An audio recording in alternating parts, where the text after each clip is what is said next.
drejt limaneve sa më të qeta, domethënë jo drejt të sigurta mbi të gjitha. Që lidhet me atë që biseduam para ndërprerjes publicitare me çështjen strategjike që duhet të ketë Kosova në bashkëpunim me Shtetet Bashkuara të Amerikës. Qartë. Doktor Ramabaja, si keni parë ju këto reagime të presidentit Vučić pas publikimit të këtij dokumenti të rëndësishëm të Kongresit, me theks ke ato dy elemente që i diskutuam edhe këtu në studio, për aleancën Kosovë-Shqipëri-Kroaci, por edhe për agresivitetin që po përdor presidenti Vučić, sidomos ndaj Turqisë, por edhe ndaj Shteteve të Bashkuara që po armatosin Kosovën, faktor destabilizimi në Ballkan.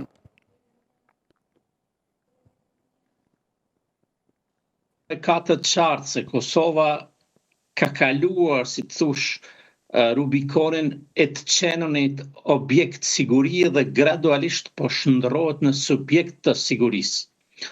Dhe ky kalim relativisht i përshpejtuar mendimin e aleatëve tanë në këtë kuadër, sigurisht përveç Shtetet e Bashkuara të Amerikës, është treguar aleate e mirë edhe Turqia, natyrisht edhe ajo ka interesat e veta për Ballkanin, por shndërrimi në objekt, nga një objekt sigurie në një subjekt sigurie, e ka shqetësuar Vučićin sepse megjithatë ata vazhdojnë të ndrojnë një rikthim në Kosovë. Dhe nëse nuk arrin dot ta rikthejnë total Kosovën, nuk heqin dorë lehtë nga aneksimi i veriut. Ndërkaq tashmë është e qartë me këtë pajisje ushtarake që ka Kosova, një mundësi e tillë bëhet gjithnjë e pamundër. Ndërkaq aleanca mes Shqipërisë, Kosovës dhe Kroacisë, pavarësisht se mund të shihet si saktë ajo që tha ambasadori Bimo se Shqipëria është pjesë e NATO-s dhe Kroacia, ndërkaq në anën tjetër Kosova ka KFOR-in këtu, por KFOR-i këtu ishte edhe në shtatorin e vitit të 23, kur kishim një sprovë për aneksimin e veriut. Dhe dështoi, do të thosha unë, KFOR-i respektisht segmentet e tij në veriun e Kosovës.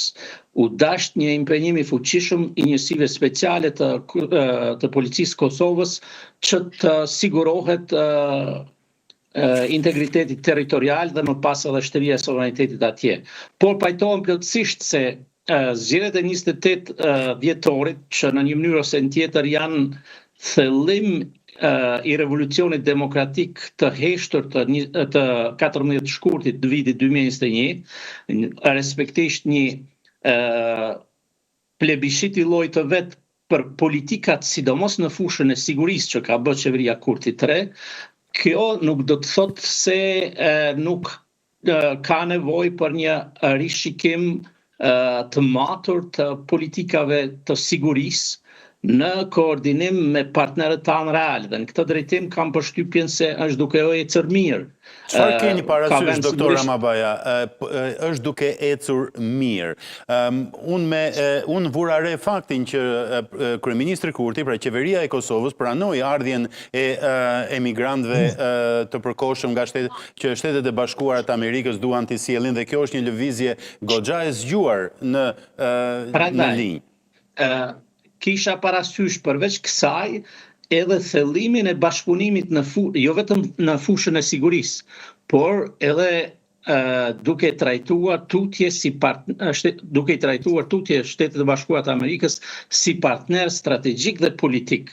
Në kohën kur një pjesë e mirë e shteteve në Evropë, në zonat veçanta, ka një